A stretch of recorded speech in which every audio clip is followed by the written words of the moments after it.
A paz do Senhor, eu sou o pastor J.C. Silva, conectado na lição com a temática Lucas e a visão do reino de Deus, para abençoar sua vida, sua família e seu ministério. Assista todo o vídeo, ao final deixe seu like, seus comentários e compartilhe os vídeos nas suas redes sociais. Se inscreva se ainda não se inscreveu, acione o sininho para receber as notificações dos próximos vídeos.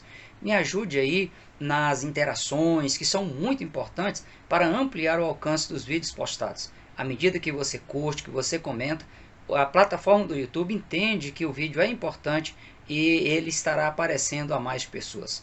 O versículo do dia é Lucas capítulo 18, versículo 16. Mas Jesus, chamando-as para si, disse: Deixai vir a mim os pequeninos e não os impeçais, porque dos tais é o reino de Deus.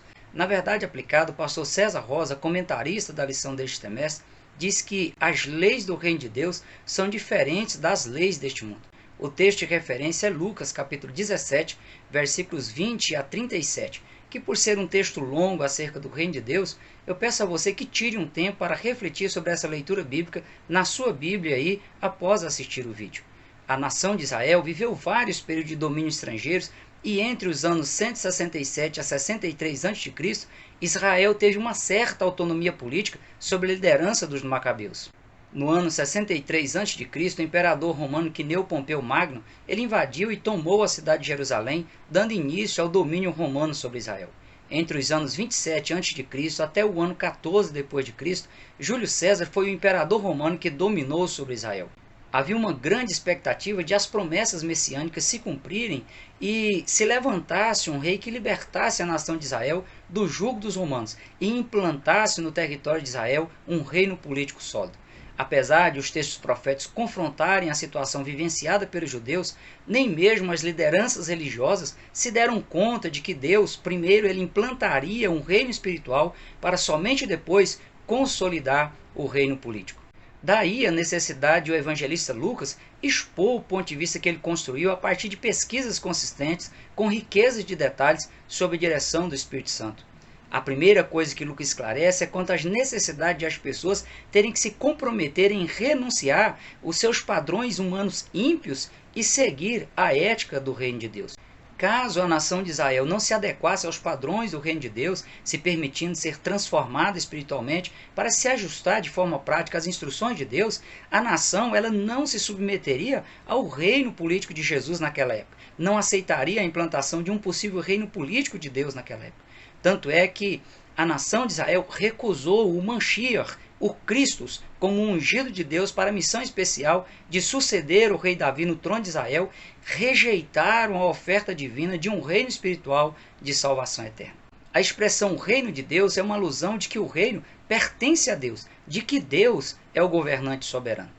É Deus quem estabelece os princípios a serem seguidos, as leis a serem observadas, os objetivos a serem atingidos e a forma como alcançá-los, bem como as possíveis punições por infrações cometidas no seu reino.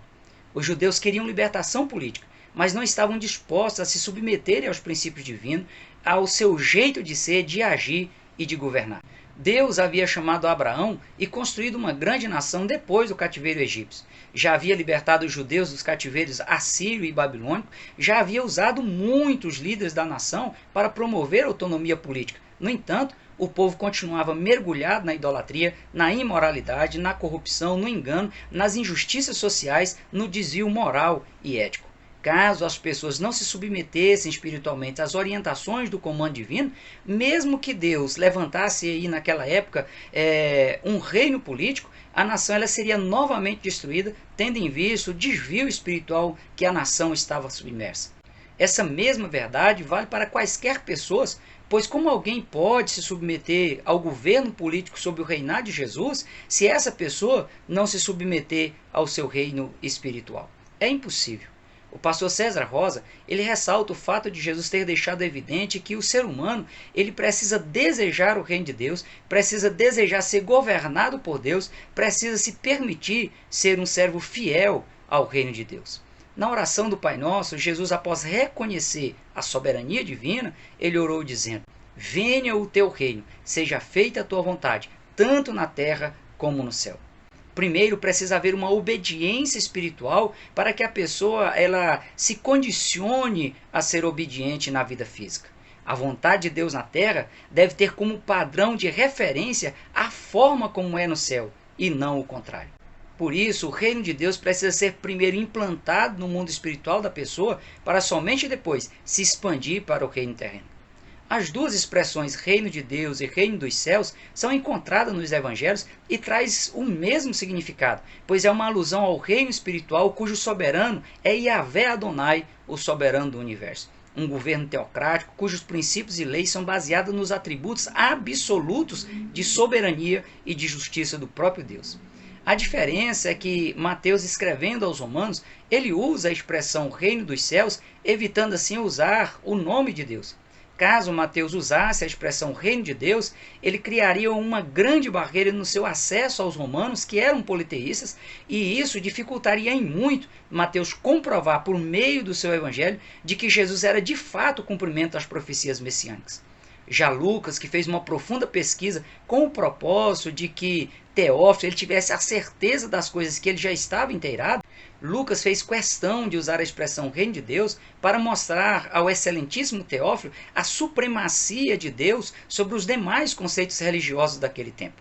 Quanto ao reino de Deus na visão escatológica, parafraseando o que disse o pastor César Rosa, embora o reino espiritual de Deus esteja entre os homens ao longo da história da humanidade e que Deus ele esteja no governo absoluto de tudo em todos os tempos, a implantação do reino de Deus, politicamente falando, será iniciada no futuro, no momento em que Jesus vencer a batalha do Armagedon, julgar as nações e inaugurar o reino milenial na terra, cuja sede será na cidade de Jerusalém. Salomão, falando da excelência, da justiça e da glória do reino do Manchia, do ungido de Deus para a missão especial de suceder o rei Davi no trono de Israel, Salomão disse que o seu reino será marcado pela justiça e igualdade social, pela paz, haverá prosperidade na terra, o domínio será de mar a mar, será marcado pela devoção a Deus e o soberano terá o seu nome perpetuado para sempre. Será o momento no qual os que têm sede e fome de justiça, eles serão saciados, pois o juiz de toda a terra, ele estará assentado no trono como um governo supremo, governando, liderando a partir da cidade de Jerusalém. A efetivação cabal, a concretização do reino de Deus, ela se dará de forma plena com a implantação de novos céus e nova terra, conforme está relatado em Apocalipse capítulos 21 e 22. A quem quiser fazer parte do reino de Deus, governar com Cristo no milênio, julgar os anjos, ter limpado dos olhos toda lágrima, todo pranto, todo clamor, toda dor e herdar de Deus todas as coisas, precisa desejar que venha para si o reino de Deus, se submeter de forma prática, obediente e resiliente às orientações de Deus e viver de acordo com os estatutos do reino de Deus na terra para ter acesso ao reino de Deus na eternidade. Quem não conseguir se ajustar às normativas do reino espiritual de Deus na terra, não terá acesso ao reino milenial de Cristo e nem a novos céus e a nova terra.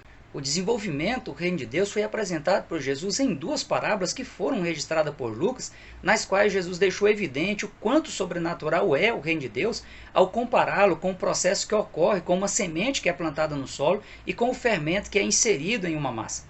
No caso do reino de Deus comparado ao grão de semente de mostarda, Jesus ressaltou o potencial de germinação e de expansão, já que a semente, ao ser inserida no solo, e o seu contato com a umidade, com o oxigênio, com a temperatura adequada do solo, desencadeia a quebra de latência da semente, amolece a casca, o oxigênio ele entra juntamente com a umidade na semente e ativa as células embrionárias da semente para dar início ao desenvolvimento do embrião e fazer surgir um pequeno caule para dar início ao processo de fotossíntese para que a planta cresça e também frutifique. Às vezes até o processo de jogar a semente no solo independe do ser humano.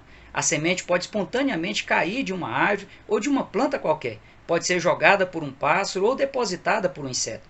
Mas mesmo que o ser humano ele deposite a semente no solo, o processo seguinte é todo sobrenatural, sem que haja necessariamente uma ação humana, a não ser no processo de irrigação, onde há escassez de água no solo. No caso da semente da mostarda usada por Jesus em sua parábola, ela é a menor de todas as sementes, mas ao germinar e crescer, se torna uma grande árvore capaz de abrigar as aves dos céus, que são seres transitórios e migratórios de acordo com as estações do ano. A semente do reino de Deus, das boas novas de salvação, começou a ser semeada nos corações das pessoas por João Batista, que anunciou a chegada do reino dos céus. Deu sequência com Jesus em seu ministério terreno, pelos discípulos que foram comissionados por Jesus a sair pelas cidades, pelas aldeias, para pregar o evangelho do reino de Deus, curar os enfermos e expulsar os demônios. A semente do reino de Deus, inicialmente ela foi plantada em Jerusalém, mas ela se expandiu, ela cresceu as suas raízes e seus brotos se espalharam por todas as regiões circunvizinhas de Israel. E com a morte e a ressurreição de Jesus, que transmite o poder germinador da semente no reino de Deus, o reino dos céus alcançou o mundo a partir das incursões dos apóstolos e também dos missionários em diferentes regiões, bem como com a consolidação das igrejas de Jesus na terra. A semelhança da semente que germina no solo se transforma em uma planta, em uma árvore, cresce e frutifica. A semente do reino de Deus, de forma sobrenatural, germinou, cresceu, frutificou e se expandiu no mundo humano em todos os locais do planeta Terra, com o poder extraordinário de transformar o mais vil pecador em uma nova criatura em Cristo Jesus, independentemente das perseguições, das situações de extremas aflições e dos martírios. Aliás, as situações adversas apenas serviram para potencializar ainda mais o poder de expansão e a atuação sobrenatural do reino de Deus. O reino de Deus também é semelhante ao fermento que uma pessoa ela mistura em uma massa para que a massa cresça, seja assada e se transforme em alimento para as pessoas. O processo de inserção do fermento na massa, ele é manual, depende da ação humana, mas o processo de fermentação e de crescimento da massa de uma forma saudável é um processo sobrenatural, tendo em vista aí que os elementos químicos da massa e do fermento interagem e reagem sem nenhuma indução humana e produz o efeito esperado.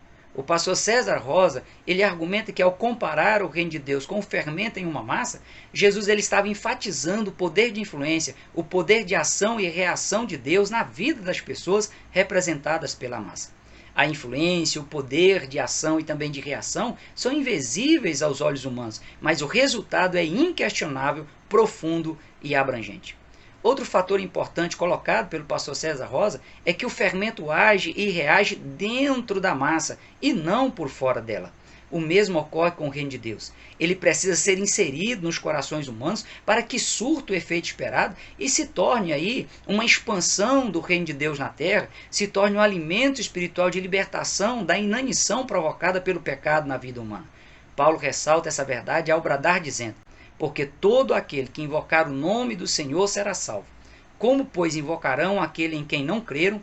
E como crerão naquele de quem não ouviram? E como ouvirão se não há quem pregue? E como pregarão se não forem enviados? Como está escrito: quão formosos os pés dos que anunciam a paz, dos que anunciam coisas boas. Paulo falou tudo com base na sua experiência pessoal. Ele por diversas vezes ouviu o evangelho, mas foi no momento que Jesus desencadeou o processo de reação do fermento espiritual do reino de Deus na massa do coração de Paulo que as coisas se transformaram e Paulo deixou de ser uma massa comum sem fermento. Agora Paulo estava impregnado pelo poder transformador do evangelho do reino de Deus. A partir daquele momento, Paulo foi transformado e passou a produzir alimento vivo para as almas famintas por salvação por meio de suas pregações, do que saía de dentro dessa massa humana chamada Paulo com o fermento do reino de Deus. As pessoas se alimentaram espiritualmente, ingeriram a composição química sobrenatural do reino de Deus e também foram transformadas em multiplicadoras do evangelho do reino de Deus. A mesma coisa ocorre quando se pega uma isca de um produto fermentado e mistura com um produto não fermentado. A partir daí, se desencadeia um processo de multiplicação infinita na medida em que um procedimento ele continua sendo realizado. O mesmo processo que desencadeou na vida do apóstolo Paulo se repetiu na vida dos mágicos em Atos capítulo 19, na vida de Zaqueu em Lucas capítulo 19, versículos 1 a 10, e em tantos outros casos, de forma a permitir que o reino de Deus alcançasse a humanidade, inclusive a sua vida em particular. O pastor César Rosa, ele afirma que o coração humano é o local onde o evangelho do reino de Deus trabalha, age e reage de maneira silenciosa, porém de maneira poderosa para transformar as pessoas e torná-las em novas criaturas em Cristo Jesus. Quanto às características do reino de Deus, de cara percebe que os fariseus, os escribas, que os doutores, guardiões da lei mosaica e até o sumo sacerdote, eles falharam na interpretação das escrituras, pois eles esperavam um descendente de Davi que viesse reinar de forma política, de forma aparente, e não na forma como Mashiach, como Cristo, como um ungido de Deus para a missão especial de suceder o rei Davi no trono de Israel, se manifestou. Eles deveriam ter sido os primeiros a confirmar o cumprimento dos relatos proféticos, mas combateram ferozmente. Daí a importância do levantamento feito por Lucas para apresentar ao excelentíssimo Teófilo, pois a oposição a Cristo por parte das lideranças religiosas da época aparentemente colocava em xeque o ministério de Jesus na implantação do reino de Deus, ainda que inicialmente de forma espiritual. Lucas enfatizou o posicionamento de Jesus que disse: a lei e os profetas duraram até João. Desde então é anunciado o reino de Deus e todo homem emprega força para entrar nele. O reino de Deus não vem com aparência exterior. A ênfase de Lucas em mostrar que as características do reino de Deus eram diferentes do que se esperava na época, amplia a visão acerca do reino de Deus e leva as pessoas para um território diferente, onde a lógica, a razão humana tem que dar lugar à fé. O reino de Deus, ele se preocupa com os perdidos, não em perpetuar a pessoa na condição que ela se encontra, mas em produzir a transformação para que a pessoa ela se ajuste aos princípios do reino de Deus e possa integrá-lo de forma efetiva e permanente. As parábolas contadas por Jesus e registradas por Lucas no capítulo 15 demonstra bem aí as características do reino de Deus em se preocupar com os valores perdidos que precisam ser vistos como essenciais e procurados até que sejam encontrados. Se preocupar com os valores perdidos leva a pessoa a confrontar as suas próprias falhas e a trabalhar para corrigi-las, confrontar os seus próprios pecados e se esforçarem para se ajustar à vontade de Deus para ter acesso ao seu reino. O ato de Deus em concretizar o plano de salvação na pessoa de Jesus Cristo é a maior prova disso. Não que Deus tenha falhado e precisasse corrigir a sua falha para ter aí em sua presença o ser humano desfrutando de sua comunhão, mas que o ser humano ele falhou ao desobedecer às orientações de Deus e por ser impossível ao ser humano corrigir essa grave falha por si mesmo, Deus ele fez tudo que podia ser feito da sua parte para ajudar o ser humano a reconhecer que falhou, se dispor a depender de Deus para corrigir a sua falha e voltar a ter comunhão com Deus. Na parábola da ovelha perdida, o pastor se ausentou do seu ambiente de conforto, adentrou a locais perigosos, empreendeu um grande esforço na busca da ovelha e para trazê-la de volta ao aprisco para ser cuidada, protegida e alimentada.